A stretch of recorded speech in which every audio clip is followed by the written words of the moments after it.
was like, the first job I went to was maybe like a tiled roof. Yep. And I'm going, all right, so that must be what they do. And then I get sent to a slated roof. And I'm like, oh shit, there's so much for me to take in here. Like, just like make your tradesman's day easier. yeah. Like do what you can. Like, I don't know how to do anything here, but like you can always be proactive and you can always tidy up and go and collect materials. And it didn't really register that it was actually happening, to be honest. It was like Robbie Gosden, and I was like, oh my god, I need to get my seat here.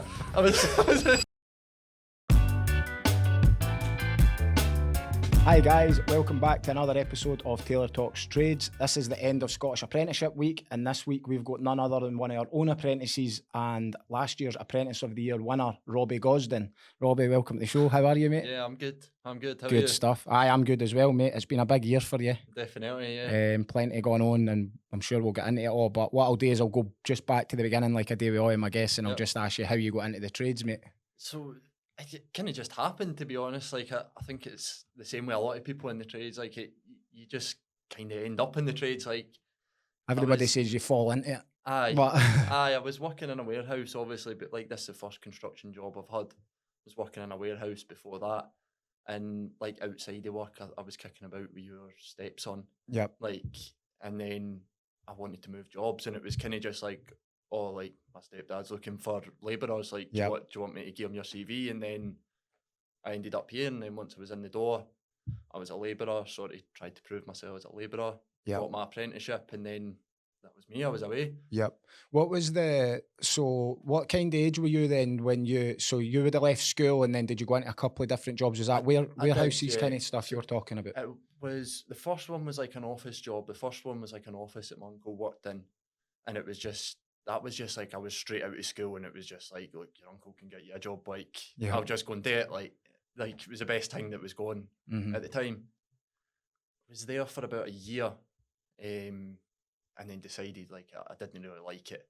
Like I saw that I was there for a year before I started really thinking like, right, like this is your job, like you need to take this seriously.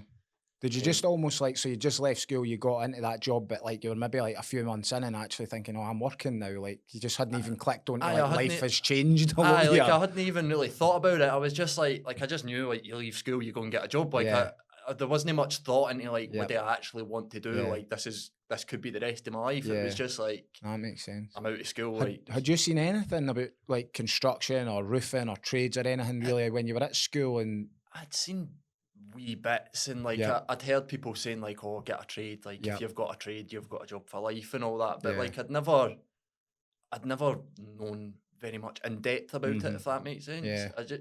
I'd heard about it but never really never in detail, like not enough for me to actually sit and consider like, oh, like that could be a choice for me. And then you moved on, you got another job after that. That was I did, that was in a warehouse. So it was like welding gas and water pipes, right? But it was in a factory, so you were like at a machine all day, like sort of weld it. Like sometimes it would be like a 90-degree bend, a 45-degree bend. You were welding them on a machine, but really the machine done most of the work for you. Like you were kind of just sat there. So you're just manning it almost? Pretty much, yeah. So in terms of, I'm not want to jump ahead too much into your attention to detail on your stuff now, but like, would you have picked up some of them skills there? Like, did you have to have an attention to detail with that, or was it more?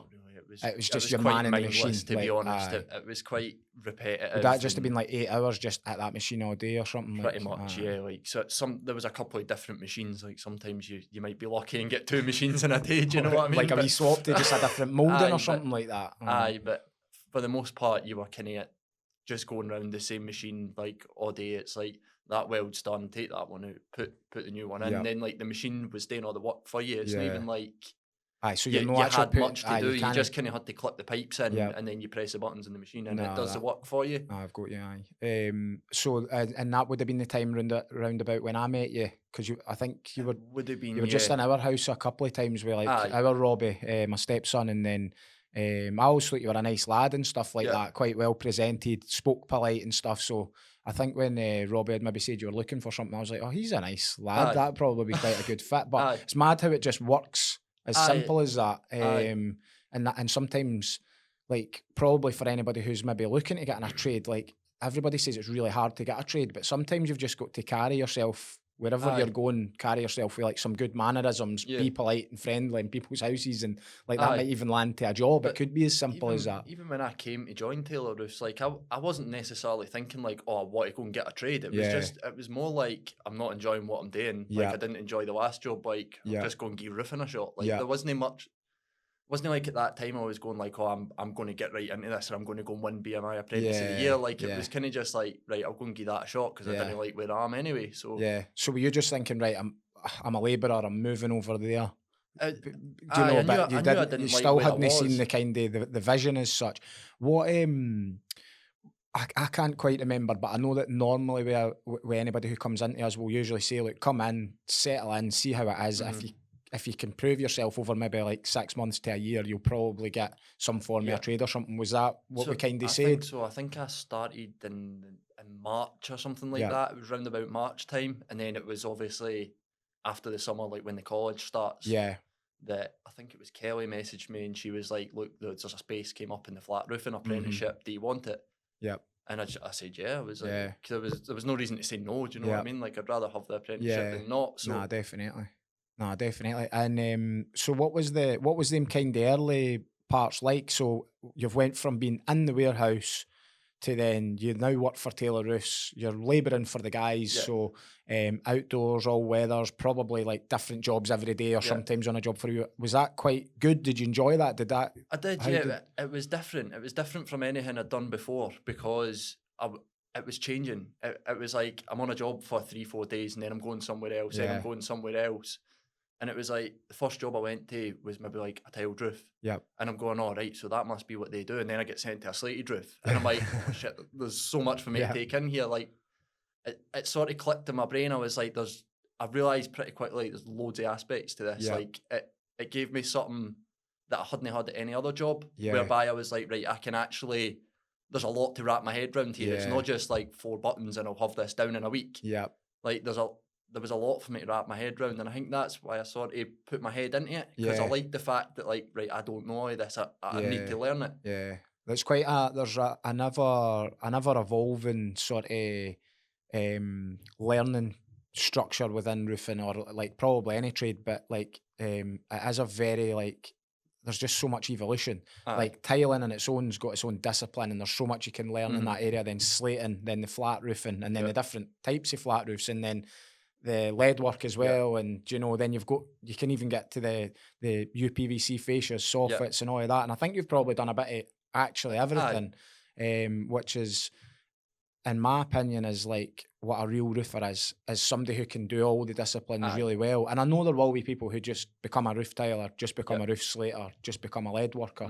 I would argue the fact that probably lead working being the main one is it's probably as its own like side trade, I would say, because like depending on how far you go, you can get. But probably where we are with the lead work side of things is that it's like you're probably doing roofing lead work to a point, so it's like you're doing round chimneys, you're doing like over coping stones and cappings and dormers and stuff. So it's like it is quite basic probably from if you were showing that to an actual crafted lead worker, they'd be like, doing like flat roofs with the rolls and all the rest of it. So but no, it is definitely one of them things, and I think that's why I quite liked it. Where like I quite like to be quite structured and systemized. I'm a bit OCD, so knowing that like this is this column slating, this is this column tiling. Right, I've got all of these segments here I need to learn, and all these ones here, and then you start kind of. It's quite good. Like I don't know if this makes sense or no, but like I could imagine like. There's so much talk now about people with like ADHD and stuff like that, and they can't just stay focused like on an 8-hour day in that warehouse drives them nuts, for example. But like when you come to this, it's like you can be learning tiling, slating, flat roofing. Like you can never get bored because you're actually moving across them all. But then also the people's changing as well. But there is that side where like you probably want your routine to be there, but your routine probably gets messed up quite a bit.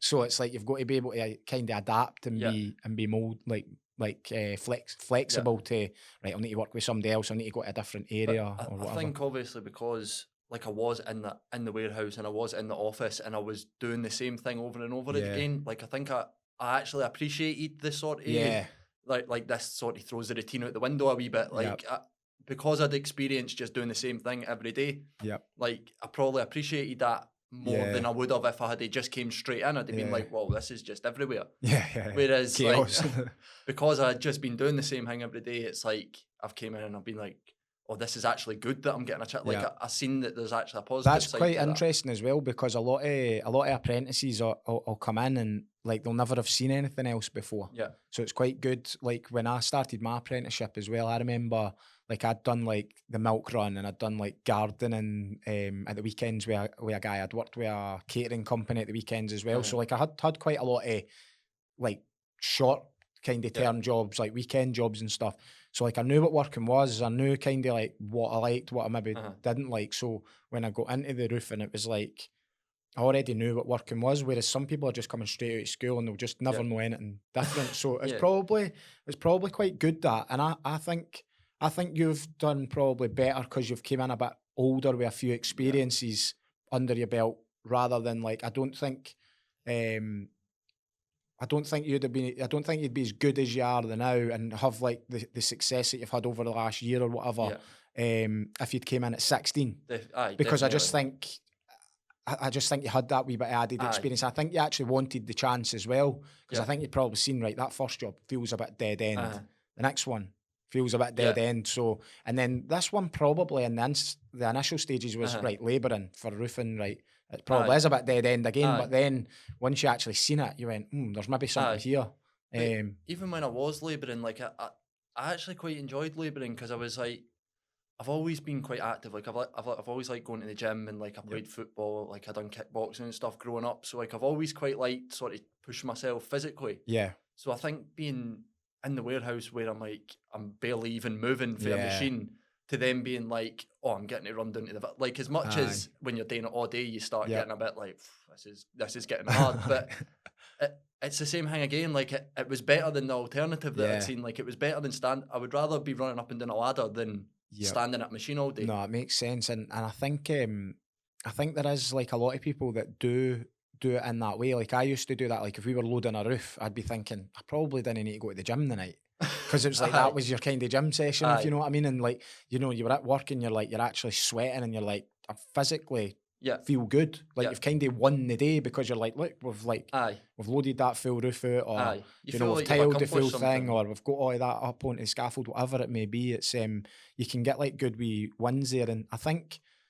like it's probably gone off topic a wee bit, but if you go back to sort of like caveman times or whatever, right? It's like that's what like we needed. It was like we needed to be physical and active. We needed to go and hunt our food and stuff. And it's like the trades can be kind of like that, where it's you can actually get like your kind of human needs met a bit. You're out in fresh air. You're not so much hunting for your food, but do you know, you're going out there and you're going to have to earn a living, and you're active, and you know that like you've got to use your brain and you've got to think on your feet, and you know you can get really into that, like sort of that like you can get really stressed.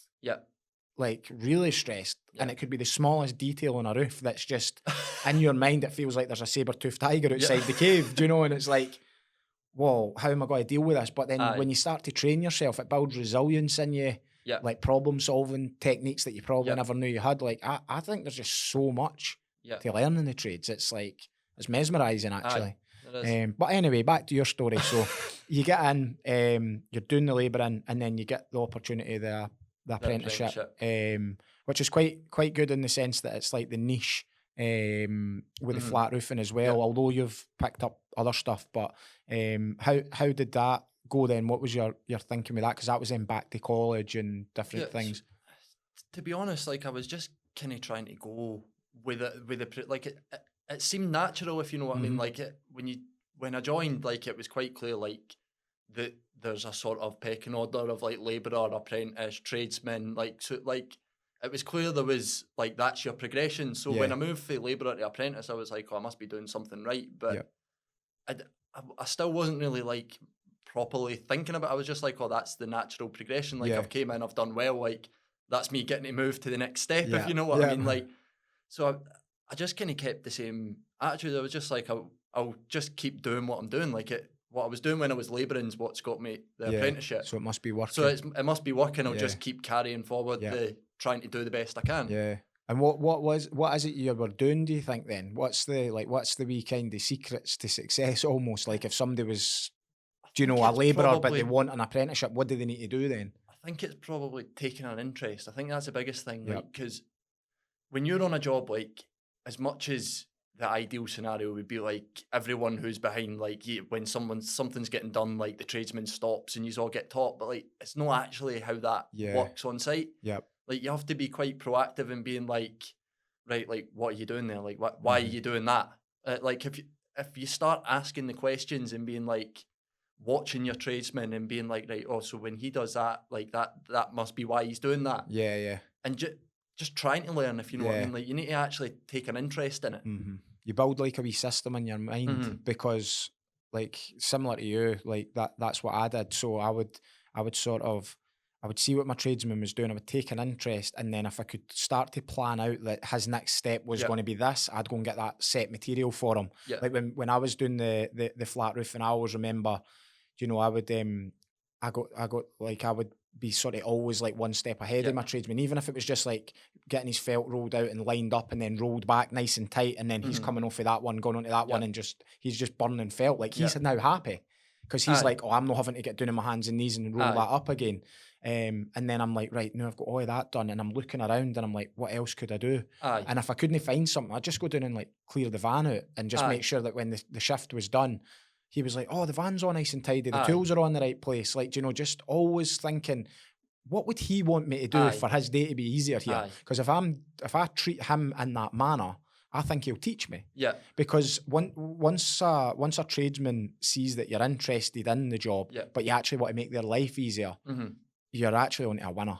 Because there will be ones that probably aren't really bothered in teaching people, which is unfortunate. But the ones who are all over that. But the last thing they want to do is be, you know, they're down on their hands and knees, rolling their own felt back, turn around and, you know, the apprentice is just sitting there on their phone playing games or something like that. It's like, right, well, you're clearly not interested. You're not trying to help me.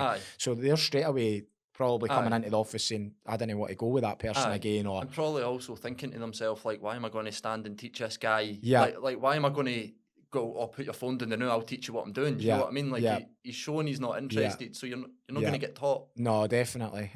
So no, that's probably, I was just thinking of wee things that we can pepper in. So if there's anybody that is like listening, like that's apprentices or wanting to be apprentices, then they can just think about these wee things. I wrote a blog on it one time. I think it was like how to be a great apprentice or something like that. And but it's just those simple things. It's like literally like just like make your tradesman's day easier. Like do what you can, like where you are at that point, because it can be quite overwhelming when you're like, I don't know how to do anything here. But like, you can always be proactive, and you can always tidy up and go and collect materials and get stuff ready ahead of time. Like, and then the next bits just sort of start to come. Did you ever kind of get that, or do you ever get that overwhelmed? Because I know that at one point, I think I was maybe about 2 years into my apprenticeship, maybe even getting close on 3. I think it was probably about the 2 years mark, 2.5 years. And I was like, I'm never going to learn all of this. Do you know how I was talking about like roof slating, roof tiling, flat roofing, lead work, even rough casting and stuff we used to do as well. And I was like, this is so overwhelming. Like, I'm never going to learn all of this. I don't think I have, to be honest. No. Like, I think I've been aware that like I don't know it all, but I've always kind of in the back of my head been like eventually I will learn it all. Like, it's just going to take time. Like, I've always kind of just tried to tell myself like it's just going to take time. Like, you maybe don't know how to do it yet, but like once you've been in a couple of jobs where that's getting done, like you can stand, watch, you can ask questions, and then. Yeah, because I used to get that overwhelm, and then it just all started to click. Before I knew it, it was like my boss was like, right, go and do this job. You're taking like one of the other apprentices, you know, so you're now like third year apprentice with like a first or second year, and you're like, right, okay. And you know, you're now speaking to the customer and you're doing the job, and you're like, you start to build that confidence. You're like, actually, I'm good enough to do this. And you go, this is great. And then you make the wee mistakes here and there, and then you correct them, and you just need to fix it out. But it's that I think it was probably around about that 2.5 kind of 3 year point where I just started to kick on, and then I was probably doing like, I'd maybe be helping other roofers at a weekend or something like that, or maybe doing homers or whatever it was, and then you're building up your own wee client base, and you're getting used to it all. And it's great actually, just thinking back to it all. To be fair, it's great because I'm just so far away from all of that now. But it's just basic things that really aren't that like they're basic, but no many people will do them. That's probably what I mean. It's like if you can consistently do that, you'll probably do really well. I think the thing is, like, if you're looking at it as a job, like, you're not going to be coming in and being proactive and stuff like that. But if you come in and you see, like, right, there is a progression here, like, that there is room to grow, and you realise that, and obviously you want to grow, like, it is quite basic. It's quite simple what you have to do. Yeah. But if you're coming in every day and you're like, this is just my job, I can't actually really be bothered being here. Like, I want to just get this day done and get out of here. Like, you've got to want it, if you know what I mean. Like, if you want to do really well in roofing, or you want to do well in any trade, you need to be curious. Yeah. And you need to have a sense of desire and urgency to do the next step. Yeah. So you need to always be thinking, right, I can do this now, but I want to learn the next bit. How do I get this guy to teach me the next bit? And that's when we go back to the basics again. It's like, if I can do all this stuff, make his day easier, get everything ahead of time for him, he's enjoying working with me, because you're actually freeing time up as well. He's spending less time having to do all the sort of leg work. You're getting that done.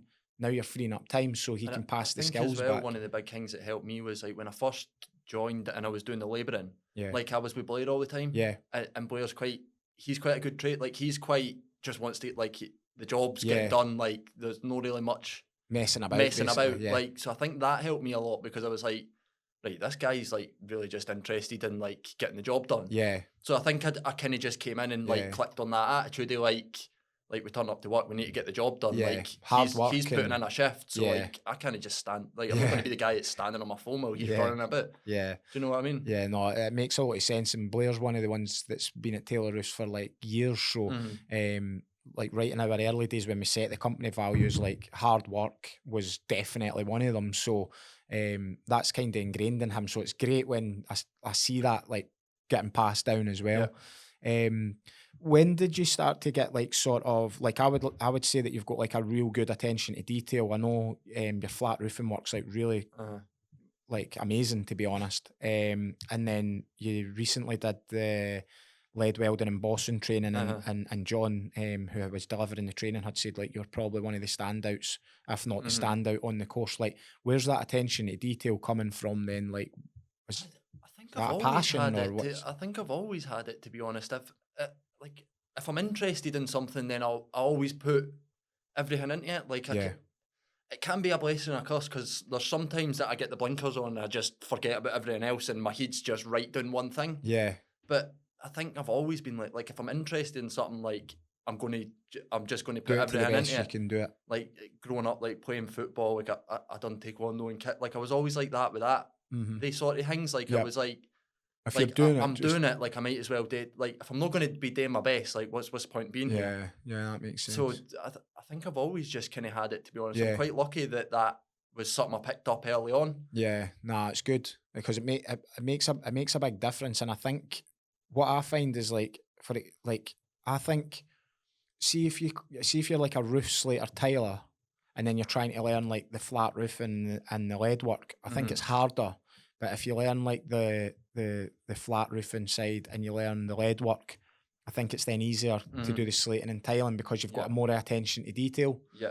A lot of the time, what I've found from, like, roof slaters and tilers, probably more so roof tilers, is a lot of the guys have been taught on site, and it's very much about just getting it done really fast, getting it knocked out the park and getting on to the next one, really.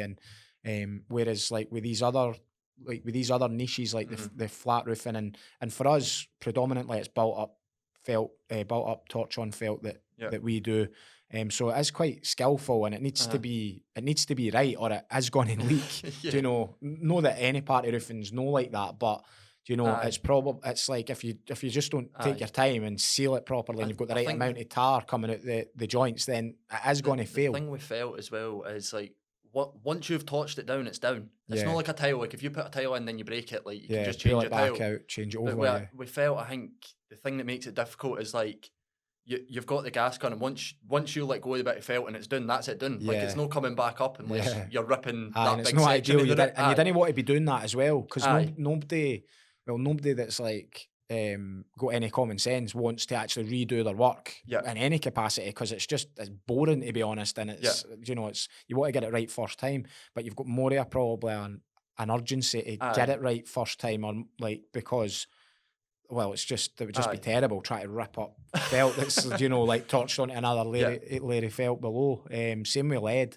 If you're going to spend all that time dressing it around a back box or something like that, like presuming that you're no welding in this occasion, and you spent maybe like a good 15-20 minutes dressing this round, it's all starting to look great, and the next minute it splits. That feeling of that split makes sure the next time you think a wee bit more, and you maybe like put an extra wee kind of dink into it, get another wee wave, bringing it around, just taking a wee bit more patience to get it right, because you didn't want it to split. I actually quite fortunately remember that's how when I was doing my apprenticeship, I just got sent out one time. I'd never really done much lead work. I got sent out with a rough caster, and he was doing a chimney, and I just got told, you're just doing the lead round it. And I was like, I've not done it before. And they were like, oh, such and such said you'd be able to manage it. So I was like, oh, well, he's obviously put a bit of faith in me. That was one of our supervisors at the time. So I did the front apron and the sides, and that was fine. And then the back box, I actually split twice. But it was maybe like, it was quite a short chimney. So just say it was like 1.2 meters wide or something like that. So it was really just like 1.5 section that was there, and I was just dressing it around. And I burst it the first time, and I was like, oh man. And then but I learnt a wee bit, and then I did it again, and the rough caster was like, what you doing, man? Like, you're putting holes in it and and I was like, you didn't know anything about roofing, go and move, because he was just solely a rough caster. So meanwhile, he's like he's big rigger, but it's like bursting tiles everywhere. It was rosemary tile roof, and I was proper stressed because I was just a young lad. I was maybe like, I don't know, second, third year or whatever in my apprenticeship, but and then but like the third time, like I think I phoned the supervisor and I was like, I just don't know if I can get this. I think you maybe need to come out, like the back box, I just can't get it. And he was like, look, I'm not going to be able to get there. Give it one more go. If it bursts this time, you can't just keep like wasting lead. And then the last time I just got it all came round. Like one side had seemed to be fine as well. This left-hand side of the chimney, the 3 times was perfect. Then this side, it just kept bursting at the last thing. And it was like, I almost just had to come away from the situation, calm myself down, know that people's believing in me, that like, you can do it. And then just went back to it, and it just all of a sudden it all just came round. It just looked great, and I was like, I've done it. And that was it. Like at that point, I was like, well, I can never be able to do it again, because I've done it now. So even no matter how stressful that was, I know that I didn't need somebody there the next time, because I know now. And it was like the chimney was a wee bit like out of square. There was like, although it was getting rough casted, there was like some like rough brickwork at the bottom, so I had to frame it out. There was rosemary tiles, like it was messy. It wasn't like an easy, oh, there's a roofing rig like we've got in the like in our warehouse. Square, square roofing rig on the square roof, and like you stood just right next to it. It was like up a scaffold, and rosemary tiles broken everywhere because of the rough caster. And he's trying to coat things, and I'm trying to put lead. I was just trying to dress it round without standing on it too much. Just wild. But that's just how you learn, really. And I think sometimes that's where like we're kind of probably a bit guilty at times of just being like, we didn't want people to make them mistakes, but at the same time, I would rather, like, say you were out on a job and we said, look, just go down that chimney and see how you get on. 2 bits of lead getting scrapped and getting a hole in it, it's worth it, as long as it gets done right that third time, like what I did in that occasion. Like that customer got a really good job there, because I'd like put everything in it, probably took longer than it was meant to take, but they wouldn't have paid any more for that or anything, so it was probably a good job in the end. But we went off on a bit of a kind of roofing geeky tangent there, so I don't know. I think we have but no, so then so we were talking about that kind of started with your attention to detail, and then you were getting in through your apprenticeship, and then what was sort of the next things after that? It would maybe be BMI then, the competition? Probably, yeah. Once I had obviously you've got like the getting the apprenticeship, and then you've got the like you're moving from labouring to like folk actually expecting you to be able to do a wee bit. Yeah. And then once I had the felt down, I think it probably would have been BMI Apprentice of the Year. That would have been the next and step. what was that. Like, how did that sort of feel then, like that progression step where you actually got, like, you weren't really just a labourer now, you were doing skillful stuff? Did that start to like, do you start to get treated different, or like what's happens? You do a wee bit.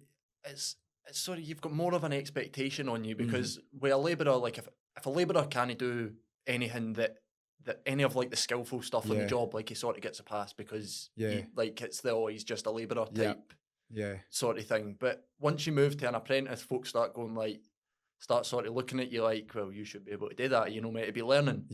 So you get a bit of added sort of pressure onto you whereby it's like you're expected to be picking things up.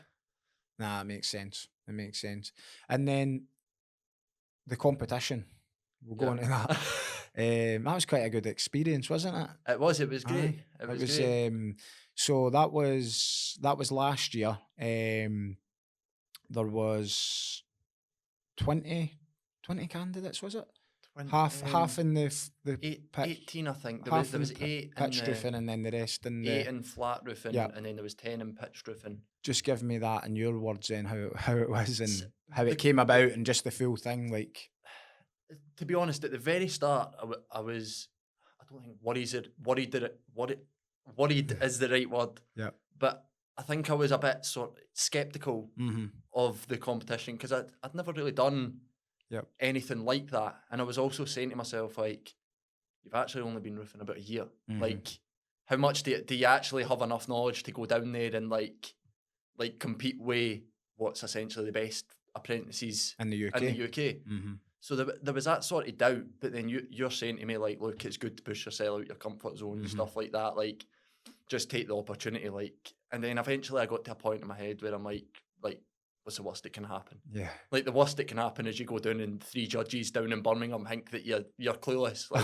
Like that. Really, that's the worst case scenario. You'll probably never even see them again. Yeah. So I got to that point where I was like, right, I'm just going to do it. I need and like I was talking about earlier, that sort of attitude. Like, right, if I'm in now, then I might as well just put everything into it. Yep. So I've got to that, and then like once I'm actually going down, can I just move on and talk about the actual competition? So when you go down, it's run over 2 days. It's really well run. Like the BMI totally look after you. You're put up in a hotel. Yeah. You're like, there's buses back and forward to where you need to be.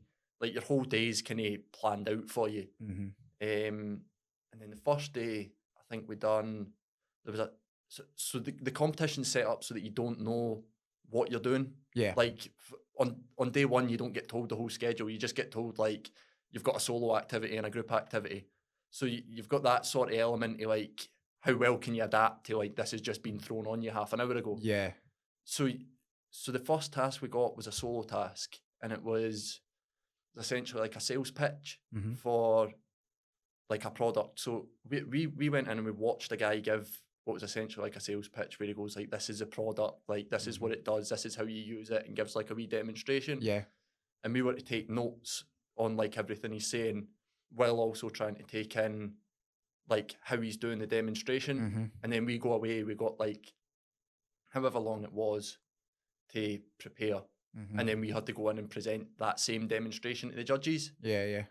And to be honest, that was probably the one that shook me the most, because I went in and I'm just in a room with 3 judges and I'm like standing at this wee table and my knees are starting to shake. I'm going, oh my God, like I've not got this. That was the sort of moment of doubt. Yeah. But then once I got that one out of the way, I think I sort of calmed down a bit after that. I was like, right. You grew into it. I sort of came down a level. I was like, right, it's actually, it's nervy, but I've done it before. So like you're going to be like, you need to just accept that you're going to be nervous when you're doing these. Yeah. So I've got that one out of the way. And then I've moved on to the group task. And the group task was, you got given like a site drawing of a flat roof. And they basically just said, like, look, you can put single ply on it, you can put felt on it, you can put whatever you want on it. Yeah. But you need to tell us, like, what's going on the lower level, what's going on the higher level, like, why you're choosing those products. Yeah.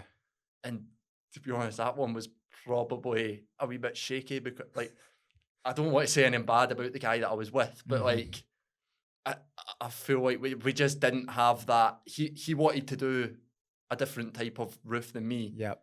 And I wasn't going in talking about something that I didn't know about. We spent most of the planning time kind of almost just going back and forward with like no, let's do single ply, no, let's do felt, let's do single ply. And then by the time we got in there, we'd agreed that we were doing felt, but he didn't really know about felt, which was why I wanted to talk about single ply. And then the two of us were just in there.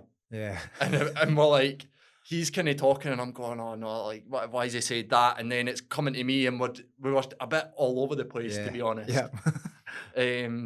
But that's all part of it. Aye. That's what BMI's put that fantastic competition together, so that it's not just so you can go down and prove you're the best and win. It's to prove that you can come in here, and progress and become somebody else on the second, like by the end of the second day. Like you've shown that, like, you're going to grow, you're going to develop, you're going to become better. Like they're trying to test and challenge you for that very purpose. They could get apprentices down and have you just felting. And you're great at your felting, but that was like stuff that was totally out of your comfort zone, and that's why I actually really like the competition, because you've got other things like skill build and different things like where it is more skill focused, but this is like the full package. So no, that's good. So that was day one. That was day one, yeah. So after day one, I'm kind of a bit worried. I'm thinking, like, I don't know if I've just thrown this here. Like I'm thinking to myself, like, first task, I knew I was nervous, but I didn't think I'd done bad in the first task. I was like, I knew I was maybe a bit nervous and I couldn't really get my words out, but I thought for the most part, like, I knew I'd nailed the actual demonstration. I was like, I knew I'd done the practical bit, and I knew I was a bit nervous, so I was like, that it probably wasn't the best, but it was all right. The group task, I'm thinking, that's just a mark against my name, but obviously it wasn't. Like, obviously I've managed to say whatever I've said. So going into the second day, I'm kind of thinking, like, I've got something to make up for here. Like, I'm thinking to myself, like if I'm maybe behind after the first day, I need to make it up with the second day. Makes sense. So then we went in the second day, and the first task we got was it was like a flat roofing rig. And there was, I think they said there was 10 problems with the rig. Like the insulation wasn't staggered, like the bonds were maybe not right and stuff like that.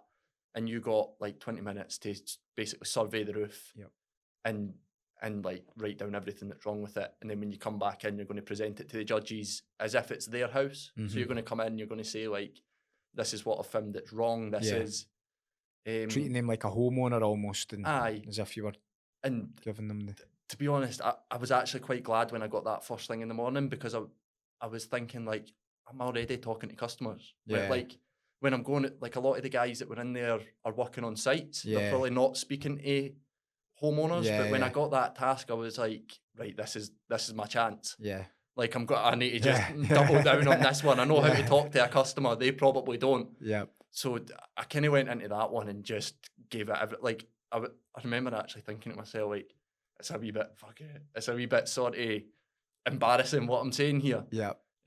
Just because you were pushing yourself out your comfort zone and really kind of laying on thick, I was maybe, like going on like I wouldn't want to leave any roof ever, like, with any sort of defect. Like, so I was saying to myself, like, this is embarrassing, but I was also saying, like, if you're going to win the competition, like, you're going to have to do something here. So good on you. So I think that was probably the one that saved me after a sort of rocky first day. I think that was probably the one where they were like, well, he was actually nervous yesterday, and then he's came in and he's just nailed this first task. So they must have seen the change, the switch up. And that's what they're looking for as well. So, they are looking for people who can adapt from having a bad day and not just chuck the towel in, I think, effectively. And then I've done that one, feeling confident with that one. And then the second task was essentially a personal talk. It was like, you've just to go in, you've, like, just tell us about yourself. How did you get, like, you never really got much more than tell us about yourself. How did you get into the trades? What does it mean to you? And you just got like an hour to go and do a talk. I think I done quite well at probably carrying the confidence for that first one, because I was like, the first one where I was feeling like this is probably a bit embarrassing, the things that I'm saying. And like, thank God, like, it's only these judges that are hearing it. Like, after doing that, I've probably carried that forward and been like, well, you've already embarrassed. Embarrassed yourself. So, like, just and it's no embarrassing, is it? It's just out your comfort zone, really. Because it's like the things you're saying are right. It's just you're maybe thinking, oh, this is coming across like a bit of a sales pitch, or this is coming across like a bit of like a. And I think as well, there's a general sort of attitude probably just in the UK, like not even just in construction, whereby you don't really want to seem too keen. Yeah. Like it's kind of looked almost down upon if you're like dead keen and dead into something. Yeah, it's almost like, look at this brown nose, or he's just like teacher's pet kind of idea. Like, so I think that's probably what's in the back of my head while I'm saying all those things. But once I'd done it once, I was like, I might as well just go in here. And they're just limiting beliefs, really. But yeah, like, really. And you're kind of like actually like blowing them away as you're going through that process. It's quite interesting to hear it. So the talk, I went in, and I think we'd actually done preparation in here. Yep. And I think you'd kind of got me to do something similar. Yep. I remember you said to me, like, if you're struggling with like a talk, like just put it in chronological order. Yep. Like I probably wouldn't have thought to do that myself. I would have kind of just been all over and jumping back and forward and left and right. But I remembered when they said the talk, you telling me in here, like, put it in chronological order. Yeah. So I went away and I made myself little flashcards. I was like, what was the first thing?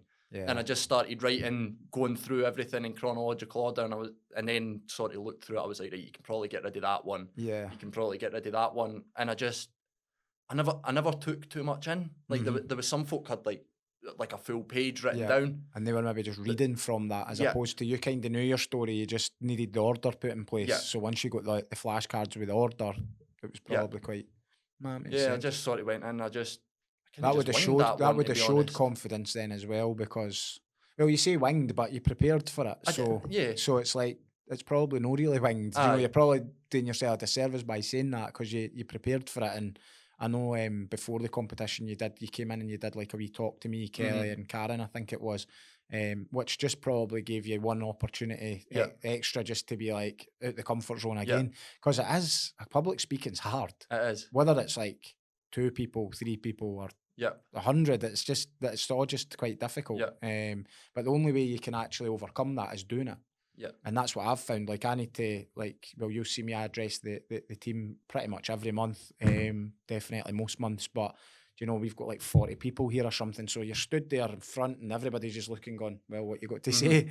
And it's kind of like, and usually I've got a plan and I know what's happening, but it's, you know, it can be a bit daunting even, and I've been at it for years. So I think for me, it's kind of realising that like that sort of feeling of like nerves and like, oh my God, I'm in front of loads of people. Like, I think I thought, like, if I prepare for this, I won't get that. Yeah. Like, I think it's more like, right, I need to get used to how to still get the words out when I feel like that. Yeah, that's like good. It's not getting rid of that feeling of like nervous. Like, that doesn't go away. It doesn't disappear. No, it doesn't disappear. It's more like, I need to learn how to calm myself down when I get that feeling and still get my words out. Aye. No, that's a good self-awareness, that, to be honest. Because I'm the same, like I said there. It's like I would be lying if I said that I don't get nerves on like our monthly team meetings or whatever when I need to address the full team. And sometimes it's not always great news. It's usually some good news, some bad news, some whatever. So it's, you know, you've kind of got to stand there and deliver it. But I've just kept repeating that and did what you said, like, you're still a bit nervous, but you've got to go through it anyway. So may as well find a way of going through it. When I probably go and do like other things, like at the West Lothian Construction Forum, or even just podcasting and stuff like that, it's the same. Sometimes it's more nervous, sometimes it's less. Like the team meetings with our staff at Taylor Roofs, quite easy because you kind of know everybody, so it's a bit less daunting. But for you, like, with the judges there in front of you, never really met them before, maybe met them like the day before or the same day, that's more difficult. Same for me if there's like a lot of new faces coming along to the forum, or if it's podcasting with somebody that I don't know. Do you know, because like even me and you, like, we're probably like a wee bit nervy before we start, because you're just like, you want to have a good episode, you want to make it good, so it's nerves because you care. But then like once you're into it, like now it's just like you're just rolling with it, it's fine. But that's quite a good bit of like tips and advice to probably, not just for apprentices, but for anybody. It's like, just kind of feel that fear and just do it anyway. Just get it done. You're not trying to get rid of the fear. You're just trying to do it despite the fear. How many times can you feel that feeling of fear and just go through it and do it anyway? The more you do that, the more you build the resilience, and the more you just do it the next time. And then, like, and I remember you just build those said habits. You said similar to me before I went down and done that apprentice of the year. You were like, look, it's going to be good for you to push yourself out your comfort zone. Like, you're going to be nervous. Like, you said the same of it, like when we went down to I think we spoke on the construction forum as well. Yeah. You said the same thing. That's right, yeah. And you said the same thing when we went down to do the Trade Legends podcast. Yeah. And every time I've done that, I've grown as a person. Like every time I've went like, I'm actually like almost shite myself here, like, and just went and done it anyway. Like I've always learned something from that. I've never done that and went, oh, I really wish I never done that. Like I've always took something from it. Yeah. Aye. So let's cover on that a wee bit then. So you in fact, did we finish with the competition there? No, we didn't. So that was day 2 of the competition. Yep. So that was that, and then we had the dinner this evening. So like me and Kelly came down to meet you down there, and we kind of mingled with all the other loads of great people in the roofing industry down there. Again, like big shout out to BMI who put on like that is a fantastic competition. It's great. It's really well organised. And just the way that they just host the full thing's brilliant. But yeah, so you talk us through the evening of that. So then. Obviously we've sat down, and I think, did we get a dinner first? I think we got a dinner before the awards, didn't we? I think so. And then obviously, like, I think it was actually the owner of the BMI or something, or the director or something. So it was Fraser, wasn't it, that we were sat next to? So he was, I think he's just been made the MD of BMI, but I think I seen that. Before that, it was. Sorry, Fraser, I can't remember what the role was, but he'll maybe be listening to this because he'll take an interest in it. But no, he was a director of some sort, but a good guy anyway. Let's just say that. We were sat next to him for our dinner. I didn't actually realise that he was handing out the awards that night, because I was sitting speaking to him about, like, I don't know if I've won or not. Like, I didn't even realise he was sitting next to me, knowing that he was about to announce my name in 10 minutes. And I'm going, oh yeah, I don't know if I've won. Like, it could be anyone and all of this. Like, I didn't even realise he knew. Yeah. But he's got up, like, he's done his bit. I think he got everyone up on stage to get, like, your wee bag, like, your thing for short. Everyone basically wins a taking part, almost like, well, like a finalist award, wasn't it? Like a finalist plaque, and then a goodie bag, and then there was a highly commended for both categories, the pitched roofing and the flat roofing, and then obviously the winners. And then the winners got announced, obviously. Like, it's my name that came up. How did you feel when it just went, to be honest, like, it didn't really Robbie Gosden? It didn't really feel real, to be honest. Like, I was sitting looking at we were a bit shocked, weren't we, to be honest? Because we were like, we had every faith in you, but still, I was like, this is a hard competition. So when your name, I was like, holy shit, so was I, to be honest. But not because I didn't think you could win it, just because I was like, well done. Like, this is brilliant. It was some feeling. It didn't really register that it was actually happening, to be honest. It was like Robbie Gosden, and I was like, oh my God, I need to get my seat here. You're not prepared for that, but either, You're just not prepared for that. And you've sort of relaxed, because you're thinking, like, I've been on the competition, like, that's a hard bit out the way, I'll chill out. Yeah. And I'm sitting, I've had a nice dinner, I'm like, this is all right. And then I'm like, oh my God, I need to go up and get, like, I've just won this. That's brilliant. So it was amazing. It was an amazing some feeling for us. We were so proud of you. Just like, we were just like, wow, to be honest. We were just gobsmacked, and not for the sense that we were like, thought that you weren't going to win it.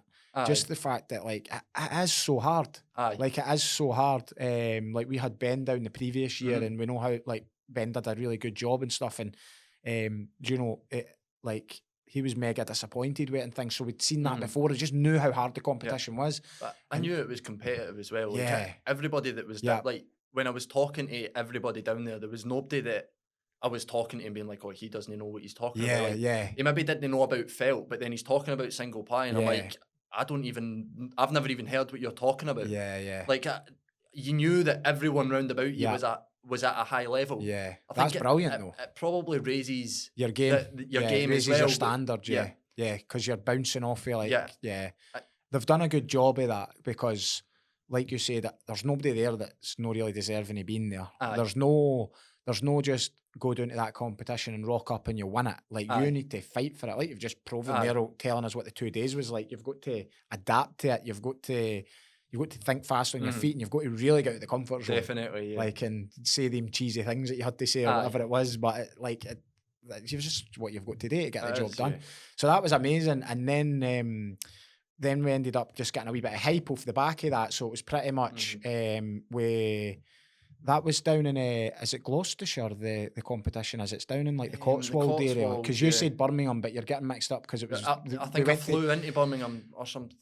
Bristol. Flew into Bristol. But then, so after that, you've won that, and obviously like social media is on fire, and like, do you know, we're promoting it and everything, and BMI's promoting it, and that's fantastic. And then we got asked to speak at Construction Week down in Birmingham. So we went down there. That was me and you and John Lewis from the LSTA, Lead Sheet Training Association, Lead Sheet Training Academy, sorry, and who's been up here doing training with us recently again. So we went down and we did a talk down there. But what we ended up doing was we went on the Trade Legends podcast as well. So we basically just, I'm quite like that. If we're going to Birmingham, like, is there anything else we can be doing when we're down there? So it was good to kind of like kill two birds with one stone as such. But that must have been quite an experience for you as well, because you've just done all this hard work here and thought, oh, this is great. And then it's like, right, you're going to go and get out of the comfort zone again twice. Yeah. And it was all in one day, because we went down, we had to travel down, we did the talk in the morning, and then we went and did the Trade Legends podcast later on. It was,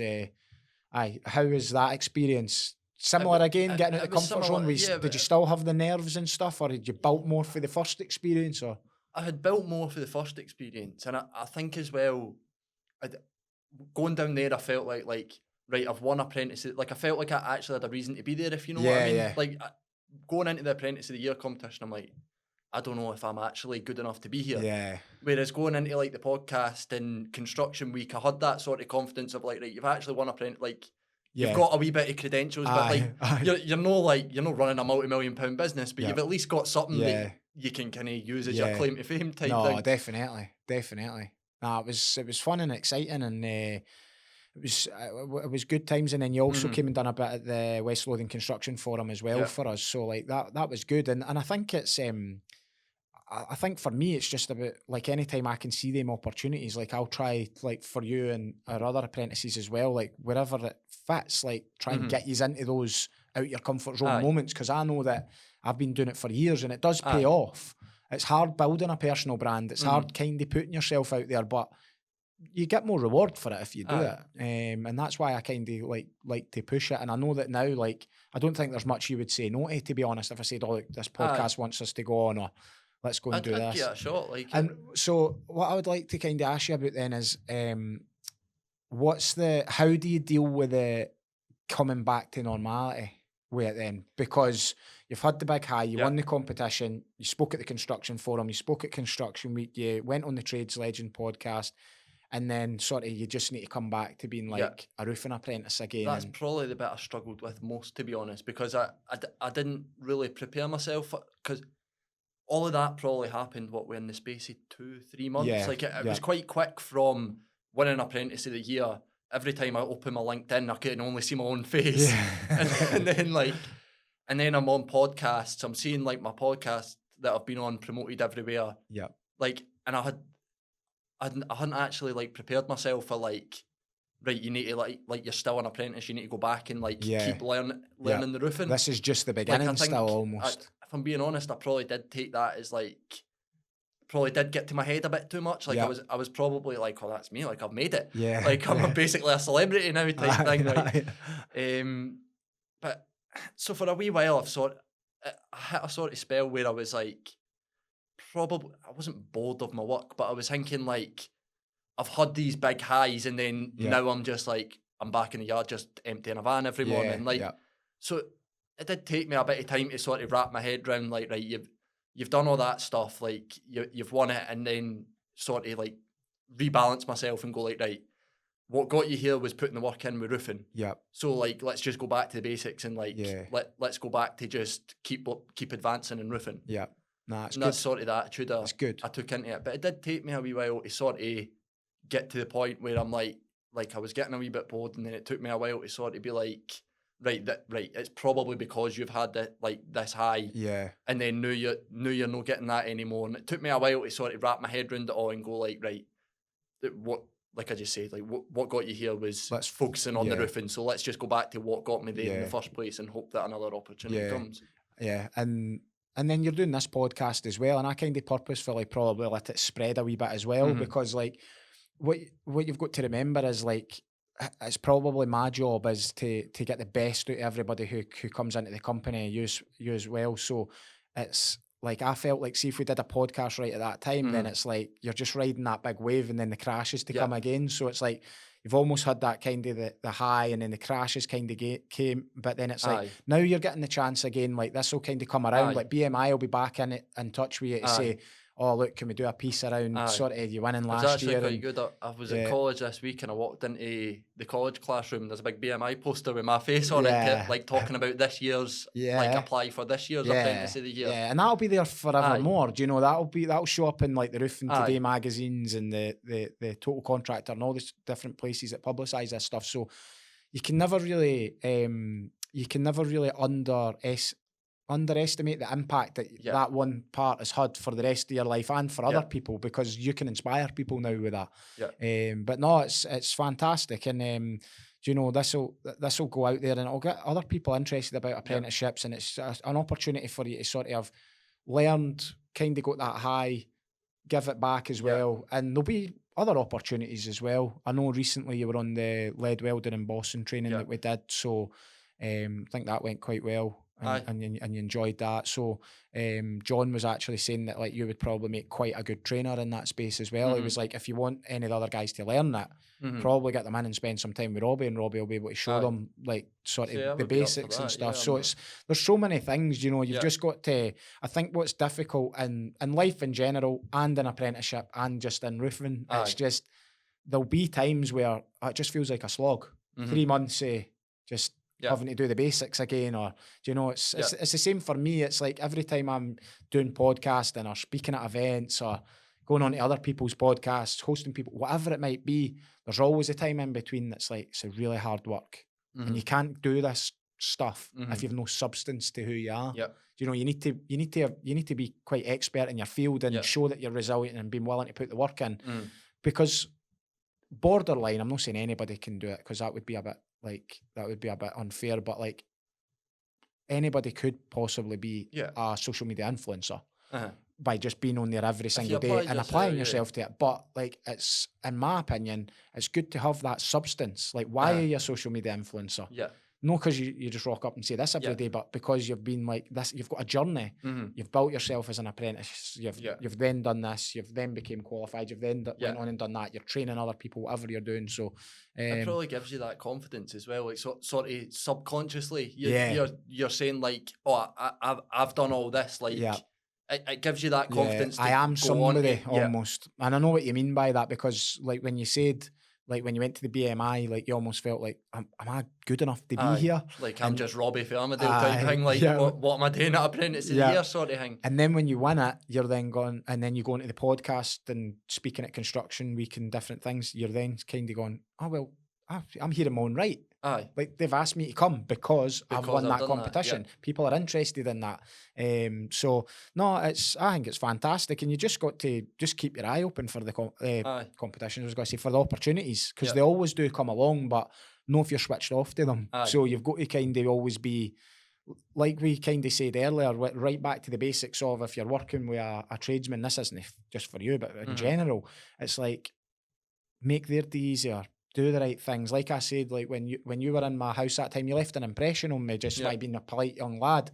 Do you know, you've got you, my Robbie, and then Ryan, do you know, and they're just like fully absolute carry on, and I'm like, geez, I'm thinking, I'm going, Robbie Gosden, he's quite normal actually, and obviously they're lovely lads, of course they are, and but they're just wild, you know, and to be fair, you're maybe like that when you would like in a different environment as well. But I think as well, they'd been in your house a couple of times. Like, I think it was my first time in the house. I'm going like, they're diving a bit like monkeys here. Like, they're just chaos, and I'm like, I'm thinking, what are they up to? But so it's them small things, and I was in speaking to some pupils at, I think it was Bathgate Academy.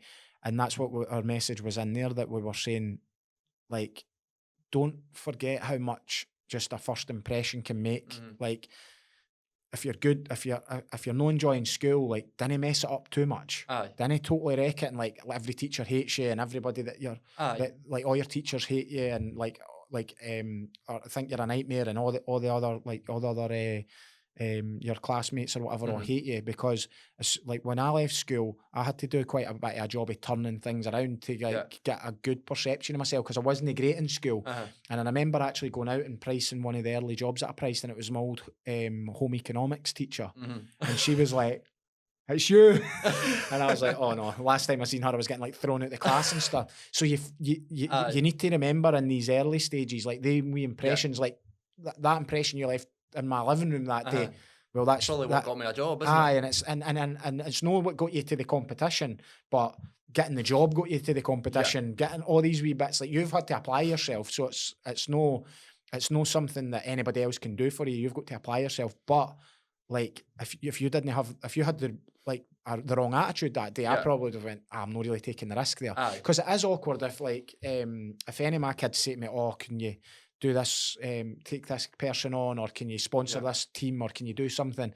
I'm always like a wee bit iffy, because I didn't want to ruin relationships and things like that. And I'm going, well, that's his mate, and if he comes in and he doesn't work out, you didn't want to sack his best mate, stuff like that. So, but no, it's all worked out pretty well, which is ideal. So, I think we're kind of all the way there, probably, to be honest. Did we didn't cover? I don't think so, no. No, I think we've kind of covered all the... What's the next steps for you? What's your kind of next goals, or what you kind of setting your sights on? Kind of like what I was just saying there, like I feel like I've sort of refocused myself and went like, right, I need to just get back to roofing. Yeah. I've been on you've like sent me out to a couple of small jobs by myself. Yeah.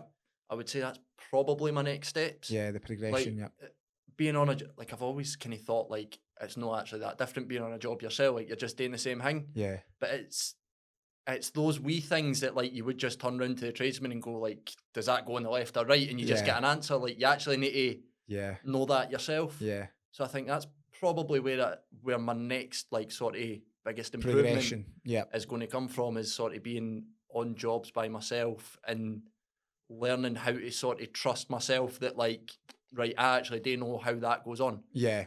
Like rather than being able to double check, like building that sort of confidence of like, this is my job, this is how I want it done, and like I know I want it done that way type thing. And it just takes a bit of time getting to that and experience. Like I was saying with that story with the back box, the lead, it's that just carried me forevermore. After that, I was like, I'm willing to try things. I'm willing to give it a go. I'm willing to get it wrong and then correct it later on. Even if I think about when I first started up like my own roofing business, it was I hadn't done everything in roofing. I was still quite young. I was still learning. So I was just quite authentic with that. And like when I went out onto jobs and I maybe didn't quite understand a bit, I would get somebody involved in it. I would like speak to manufacturers. I would speak to the suppliers. I would maybe call like one of my old tradesmen. Do you know? And if you've left good impressions, like I said, you've left good impressions on these people throughout your career, then you can pick up the phone to anybody. Like my network's massive all across the UK now, probably further, but predominantly Scotland and the UK. Like there's no many people in the trades or in roofing that I couldn't just pick the phone up to and say, could I get a wee bit of support off you here? And they would probably likely give it, because I've probably done something somewhere that's resonated with them, or I've helped them. But you do a lot to support the industry as well. You're like running the West Lothian Construction Forum and stuff. Like you're doing a lot of things to support smaller businesses coming through. So it's kind of give and take, isn't it? Like people are probably going like, oh well, he's supported my mate that's trying to start. Like it's probably just they're seeing you supporting people. So if you phone them, they're going to be like, well, he's the kind of guy that would help me if I phone, so I'm going to answer the phone. No, definitely. Well, I think that's probably us then, mate. And all the best in the future with everything. Is there any final words you would say to anybody maybe looking to get an apprenticeship, or kind of leave them with anything? Probably be just to go for it, to be honest. If you're thinking about going for an apprenticeship, like you're probably out of school, like, and you're looking for a sort of career plan, like you're looking for something to take you in a direction. So if you're on that line of thinking anyway, then just go for it. Yeah. And you'll know, like 6 months in, you'll know if it's for you or it's not. Yeah. So that's probably it. Just if you're thinking about it, just go and do it. Like get it 6 months, and if you don't like it, like there's always jobs. Like you can go and get a job whenever you want. Well, there you go, guys. You've heard it from Robbie's self. If you're thinking about getting an apprenticeship, just go for it. That's it. That was a fantastic episode. Thanks again for tuning in, guys. If you enjoyed it, please like, subscribe, follow the YouTube channel, get it shared around the socials, and hopefully get some more people into the industry and give these amazing experiences that Robbie's had as well. Thanks again, guys. We'll see you on the next one. Good lad. Woo!